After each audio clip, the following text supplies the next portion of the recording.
안녕하십니까? 배팅 부동산 세금을 펑펑 쓰면 아파트 가격만 올라감 출산율은 소수점으로 진행하도록 하겠습니다.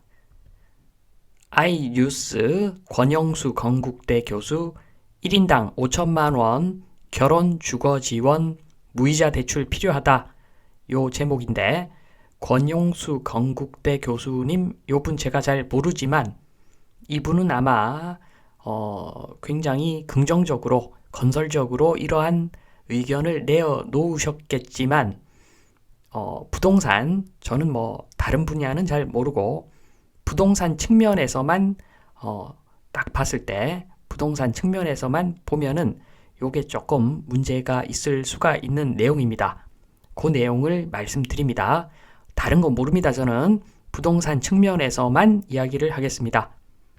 내용을 보면 무이자 대출 정책을 윤석열 정부가 적극 검토해야 한다는 점을 밝혔다고 하는데 1인당 5천만 원 무이자 대출 정책을 통해서 주택 지원금을 지원하고 남자 여자 한 명씩 2명 1억이 되겠죠. 2 곱하기 5천만 원 하면은 1억이 되겠죠.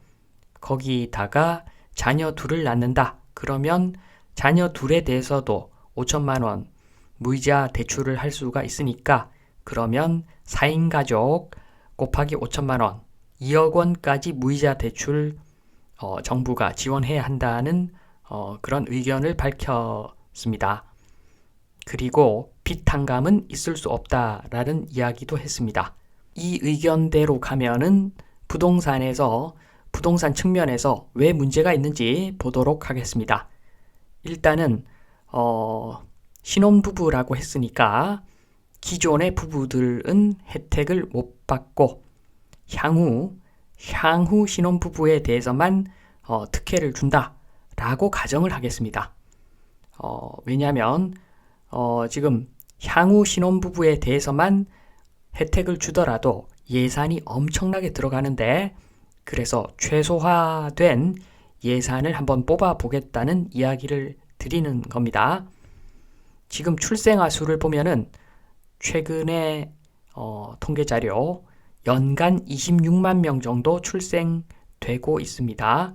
그래서 앞으로도 연간 26만 명 정도 출생된다고 가정을 하고 그리고 최근에 보면은 거의 가족들 보면은 아빠, 엄마, 아이 하나가 대부분이죠.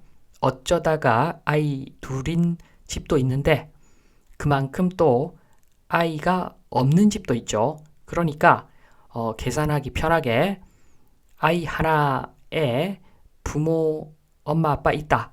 이렇게 가정을 하면은 대상자 수가 26만 명 곱하기 3 하면 됩니다. 그러면 78만 명이 대상이고 금액은 78만 명 곱하기 5천만 원 해주면 되죠. 그러면 매년 39조 정도의 무이자 대출을 해줘야 되는 거죠. 39조 잘 와닿지 않으시겠지만 가계부채 총액이 대략적으로 한 1900조 정도 된다고 보면 됩니다. 그러니까 가계부채 1900조의 2% 정도 수준으로 매년 부채가 늘어나는데 그 부채가 주로 주택시장으로 들어간다. 이렇게 보시면 됩니다. 이 자체가 문제죠. 가계부채의 2%가 매년 주택시장으로 들어오면 어떻게 될 것인가? 수조를 보겠습니다. 수조에 물을 붓고 기름을 붓는데 물 높이가 전세 가격이고 기름 높이가 매매 가격입니다. 그리고 최근에 금액이 좀 빠졌죠. 전세 가격도 내리고 매매 가격도 내리고 전고점 대비 어느 정도 내려온 상태인데 여기서 만약에 가계부채의 2% 매년 주택시장으로 들어온다. 그러면 조만간 전고점 돌파하는 것은 시간 문제라고 보시면 됩니다. 지금 가계부채의 2% 매년 40조 수조에다가 부어버리면 전세를 택하면은 물의 형태로 매수를 택하면 기름의 형태로 수조 안으로 들어오겠죠. 그러면 전반적으로 수조의 높이가 수조에 있는 물과 기름의 높이가 올라가죠. 매년 40조니까 10년만 이렇게 부어버리면 요거 하나로 10년 후에 400조가 들어옵니다. 주택시장으로. 무시 못하죠. 이렇게 되면은 결국에는 또 엄청나게 어느 순간 매매 가격, 전세 가격 올라가는 방향으로 갈 수가 있는 거죠. 그러니까 폭탄, 지뢰를 매설하는 효과가 있다고 보시면 됩니다. 얼마나 또 혼란이 오겠습니까? 어느 정도 시간이 지나고 다른 여건하고 맞아떨어지면 또 주택시장에 불을 놓는 그런 효과가 그런 결과를 불러올 수가 있는 그런 제도라고 보시면 됩니다. 40조씩 매년 주택시장으로 이렇게 신혼부부 대출의 형태로 무이자 대출의 형태로 진행을 한다면, 그런데 요게 또 신혼부부들한테 무작정 좋은가? 절대 그렇지 않습니다. 이렇게 어거지로 지원을 하고 세금을 쓰면은 나중에 더 큰 문제를 만들죠. 요렇게 되는 겁니다. 지금 시행 초기에는 지금 주택 가격도 약간은 내려가 있는 상태고 앞으로 좀 더 내려갈 소지가 많고, 지금 만약에 신혼부부들 무이자로 대출 혜택을 받으면 그걸 기회때 삼아서 주택을 살 수가 있겠죠. 그러면 지금 대출 5천 요것은 충분한 금액일 수가 있습니다. 아주 충분하지는 않지만 상당히 효율적인 돈이 될 수가 있는데, 요걸 10년간 요렇게 하면은 말씀드렸듯이 주택시장에 400조가 들어오기 때문에, 그러면 또 주택 가격 엄청나게 올라가 있겠죠. 10년 후에 주택 가격 엄청나게 올라가 있는데, 그때 신혼부부들한테 대출 1억 해줄게, 그렇게 이야기를 하면은 입 모양 보십시오. 입 모양.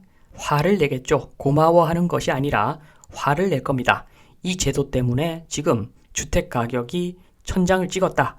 그런데 예전에 5천만 원 이하 큰 금액이었는데 지금 똑같이 인당 5천만 원 대출을 해주면 우리 보고 결혼을 하라는 건가 말라는 건가, 이렇게 볼멘소리 하는 신혼부부들 많을 겁니다. 한 10년만 지나도. 그러니까 요게 당장은 인기 끌 수 있는 어떤 그런 정책일 수 있지만, 장기적으로 보면은 대한민국을 후퇴시키는, 대한민국을 또 소멸의 길로 빠뜨리는 그런 정책이 될 수도 있는 내용이라고 보여집니다. 1번 정해진 결론 보겠습니다. 선거로 돌아가는 나라죠. 노인은 점점 많아지고 있죠. 정책은 젊은이의 피를 빨아먹는 방향으로 갈 수밖에 없습니다. 필연이죠.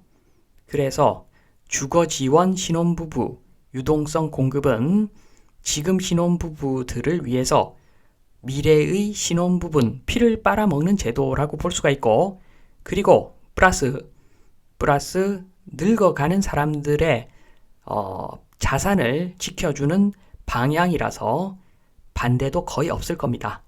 요런 제도 내어놓으면 다들 절대 다수가 찬성을 하겠죠.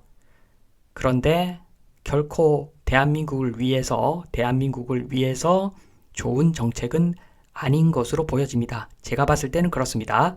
그리고 또 다른 문제가 있습니다. 언제 갚을 것인가? 요 내용이 빠져 있는데 두 가지가 있겠죠. 두 가지. 첫 번째는 특별한 규제가 없다. 그러면 죽기 전까지는 안 갚겠죠. 두 번째는 중도에 갚아야 한다. 뭐 이런 규정이 있을 수가 있는데, 그 이야기는 미래의 유동성을 현재로 끌고 오는 형태가 되는 겁니다. 2번부터 보겠습니다. 2번. 중도에 갚아야 한다. 그러면 그림 보시면 아시겠지만 왼쪽이 오른쪽으로 가는 거 찬성 많이 하겠죠. 그런데 오른쪽이 왼쪽으로 가는 방향 반대 엄청나게 할 겁니다. 특히나 대출 혜택을 받았던 사람들, 돈 받아 갈 때는 박수 치겠지만 돈을 뺏어 오면은 난리가 날 겁니다. 그래서 제가 봤을 때는 미션 임파서블이라고 보여집니다. 왼쪽으로 돌아가는 것은 사실상 불가능할 것이다. 그래서 요 정책을 펴게 되면은 죽기 전까지 안 갚는 형태가 될 가능성이 굉장히 크죠. 그러면 이렇게 되는 겁니다. 무이자 부채, 죽어야지 해결이 난다는 거죠.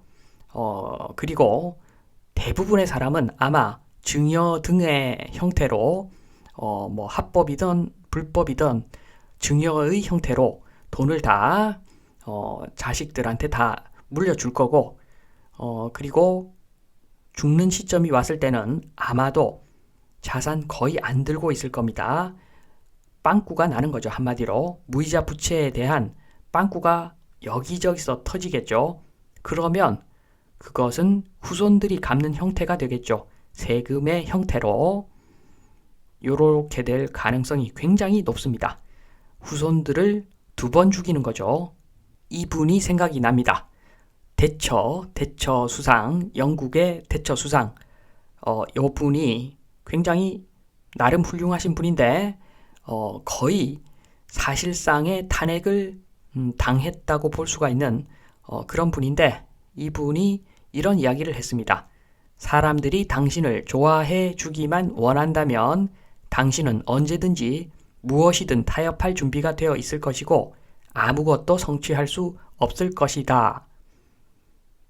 결국 정치인은 표로 먹고 살기 때문에 인기에 부합하는 포퓰리즘으로 갈 수밖에 없다. 요 내용을 이야기하고 계시는데 이번 후손에 대한 약탈이 멈추려면 첫 번째로 다 같이 한번 망하고 깨달으면 됩니다. 그런데 젊은 사람들이 절대적으로 불리한 구조죠. 이렇게 되면 안 되겠죠. 그러면 두 번째, 큰 인물이 나온다. 그런데 참 어려운 이야기입니다. 선거에 이겨야 되는데 힘들겠죠.